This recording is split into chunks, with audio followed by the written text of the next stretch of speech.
नमस्कार, मैं पंकज कुमार। बिहार विधानसभा चुनाव को लेके एनडीए के सीटों का बंटवारा तय हो गया है। बीजेपी और जदयू 101 यानी बराबर सीटों पर लड़ रही है। वहीं एलजेपी-आर यानी चिराग पासवान के पार्टी को 29 सीट मिली है।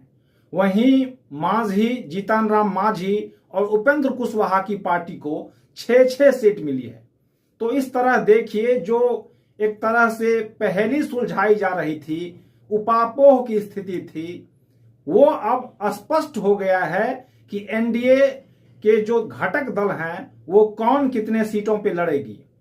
और ये पहली बार ऐसा हुआ है कि बिहार में बीजेपी और जदयू बराबर सीटों पे लड़ रही है। होता ये था कि जदयू क्षेत्रीय पार्टी रहने के बावजूद ज्यादा सीटें लगती थी और कयास भी ये लगाए जा रहे थे कि एक आध सीट ही सही जेडीयू ज्यादा लेगी ताकि उसके बड़े भाई की भूमिका बनी रहे। लेकिन इस बार चुनाव में यह स्पष्ट हो गया है कि भाजपा और जदयू दोनों बराबर सीटों पर लड़ रही है। हम एक बार फिर से स्पष्ट कर दें, बीजेपी 101 सीट पे लड़ रही है, जदयू 101 सीट पे, चिराग पासवान 29 सीटों पे, मांझी जी 6 सीट पे और ये उपेंद्र कुशवाहा की पार्टी 6 सीट पे। और इस तरह आप देखिए तो जीतन राम मांझी को 6 सीट मिला है, उपेंद्र कुशवाहा को 6 सीट मिला है, यानी दोनों पार्टी बराबर पे हैं। पिछले बार जीतन राम मांझी को 7 सीट मिला था और इस बार जीतन राम मांझी और उपेंद्र कुशवाहा की पार्टी को बराबर रखा गया है।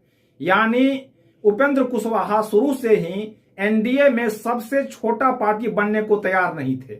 तो इस तरह से एनडीए अपने सारे सीटों को तय कर दी है, कौन कितने सीट पर लड़ेगी।